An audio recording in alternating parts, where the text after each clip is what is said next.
Hey everyone, today is the last day of reading Granny Torrelli. After this video, I will post a video or two about looking back in the book. As we've talked about, when we read a book, we always want to move into the book. We always want to move through the book, and then we always want to look back on the book after we've finished it, because we don't just close a book and say, all right, done, whatever, don't care about it anymore. It's always good to talk about a book and have a connection to it.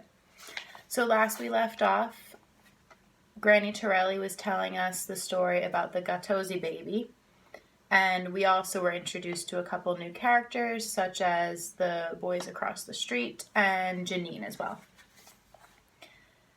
The baby. Granny Torrelli sniffs. Stir, she says. I get up, stir the sauce, breathe in its spicy smells, and return to the table. So, Granny Torrelli says, the Gattosi baby. I sit there all afternoon, holding the baby until my sister comes to get me. And the next morning I go back with a bowl of pasta from my mother. The baby seems a little better, her mother says. I hold the baby, and her little hand clings to my fingers. And I start singing to her. Granny Torrelli looks up at me and Bailey. Maybe you think I am silly. We both shake our heads. No, we do not think she is silly. While she is talking, it's as if I'm there in the village of my Granny Torrelli, and I am holding the baby, and I am singing to her. Granny Torrelli is a good storyteller.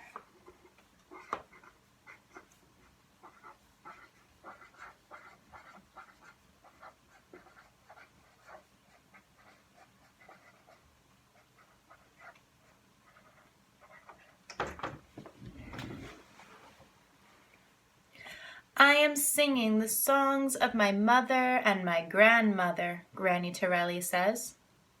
Little lullabies I thought I'd forgotten. I sit there until my sister comes to get me again. Next morning, I go back with more zuppa. Baby is gone. Parents gone. No one home. I am frantic, and I sit on the steps and I sob like a little baby. And while I'm listening to Granny Torrelli, I am frightened, and I fear too that I might sob there in the kitchen, what with Bailey and Granny Torrelli. I look at Bailey. His head is down. I want to lift his face to see it. Granny Torrelli says, and while I am sitting there sobbing, I don't even hear the parents come up the walk. I jump when the mother taps my arm, and I think I am going to have a heart attack, because there they are, holding the baby. And the baby is smiling, and they say, it's okay, she's better. And they let me hold her. And that little Gattosi baby holds my fingers so tight. And I sing to her, and I am so happy at that moment. A big relief sigh comes out of me. And Bailey lifts his head. And I see that he too is relieved. And here is the thing, Bailey and Rosie. When I went home that day, I felt as if I was 10 years older. I saw Violetta on her way to Pardo's, and I saw Marco down the lane looking for me. And I can't explain it, but I felt as if my life was bigger now. Bailey gets up and stirs the sauce. And here is the ending, Granny Torrelli says, or the beginning, depending on how you look at it. Soon Violetta went back to her regular home, and Marco went back to his, and it was me and Pardo again. She shrugged. Maybe it's not such an exciting story. I tapped Granny Torrelli's hand, but it was just right. I walk Bailey to the door and remind him that tomorrow is the pasta party. My tiger and my fox and Ice Queen must be asleep, because I hear myself say, maybe we should invite Janine. So page 137.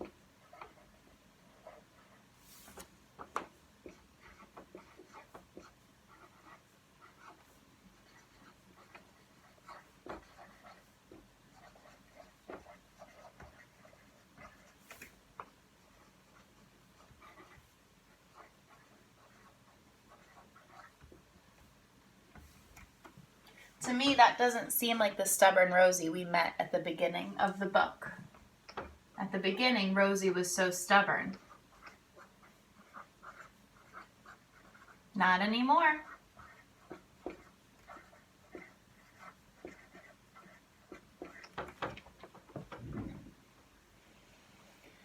Bailey says, maybe you want to invite the new neighbors too? I touch his arm and I say, I don't care if the whole town comes, as long as you come, Bailey boy. He gives me a little smile, and he feels his way down the steps and turns to wave. I wave back even though he can't see my wave. And I am thinking that I cannot control who is going to come and who is going to go, and who will stay my buddy, my pal, and who will find me enchanting. And oddly, I feel relieved. Last chapter, pasta party. It is Sunday, and Granny Torrelli and I set the table in the dining room. 12 places. We used the good china, which used to be Granny Torrelli's. It has tiny red roses on it and little green vines. Carmelita brought zinnias from her garden, red, yellow, orange, purple, and they are in a vase at the table. Mom and Pop are upstairs getting dressed, and Bailey and Carmelita are in the kitchen heating up the sauce and the water for the cavatelli. Our house smells so good, looks so good. And soon people are pouring in the door. First, Bouncy Janine with a box of chocolates, and then Mr. and Mrs. Jefferson, the new neighbors, with their little girl, Lucille, and their 2 boys who turn out to not be twins. They are Johnny, my age, and Jack, a year older. Lucille hands my mom a basket of fruit, and my mom bends down to thank her.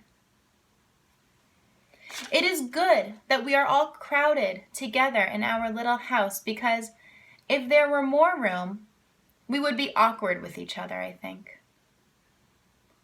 Mom and Pop are chattering with Mr. and Mrs. Jefferson. Granny and Carmelita are chia-chia-cheeing in the kitchen. Lucille is running from room to room, checking everything out. And Janine is bouncing from person to person, flashing her white smile. And Bailey is talking with Johnny and Jack. And I'm mostly listening and watching, enjoying that our house is filled up with people talking and laughing. I carry the steaming bowl of cavatelli covered with the beautiful red sauce to the table. And Granny Torrelli brings the bowl of meatballs and spare ribs. And Carmelita brings the extra sauce. And Bailey brings the cheese. And Pop brings the salad. And Mom pours water in everyone's glasses. And Granny Torrelli bows her head and says grace.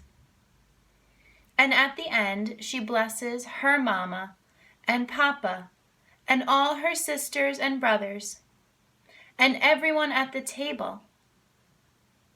And then she clinks her glass and says, "Here's to Rosie and Bailey, who made our delicious meal." And everyone raises a glass, and Bailey and I smile, and Granny Torrelli nods her head and says, "Tutto va bene." All is well. "Welcome to Pickleberry Street," Granny Torrelli says, and everyone laughs. And I look around the table at all the people, and then I look up at the ceiling and I think about Granny Torrelli's mama and Papa and sisters and brothers and Pardo and my Grandpa Torrelli, all up in heaven having their own pasta party. And my world seems a little bigger. I look across the table again at Granny Torrelli, who is raising a forkful of cavatelli to her mouth. She pauses and says again, but this time only to me, "Tutto va bene." And she is right. The end.